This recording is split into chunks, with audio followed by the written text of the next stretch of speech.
जिमला गेल्याने तुमची हाईट खुंटते का? व्यायाम केल्याने हाईट खुंटते का? आणि सप्लिमेंट खाल्ल्याने आणि टॅबलेट खाल्ल्याने तुमची हाईट वाढते का?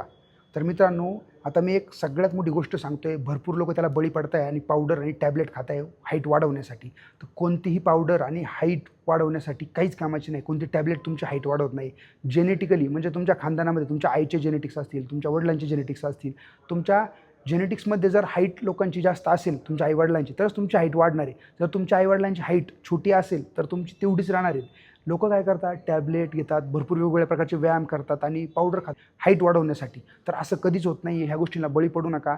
21 ते 24 मॅक्स याच्यामध्ये आपली हाईट वाढत असते. म्हणजे एंड होतो जवळजवळ 24 वयापर्यंत आपली हाईट एकदम वाढायची खुंटते. त्याच्यानंतर तुम्ही कितीही प्रयत्न केले तुमची हाईट वाढत नाही आहे. आता बाजारामध्ये भरपूर असे स्कॅम आहे का पावडर, टॅबलेट विकल्या जातात, पण ॲक्च्युअली तुमची हाईट कधी वाढतच नाही. त्यामुळे ह्या गोष्टीला तुम्ही बळी पडू नका.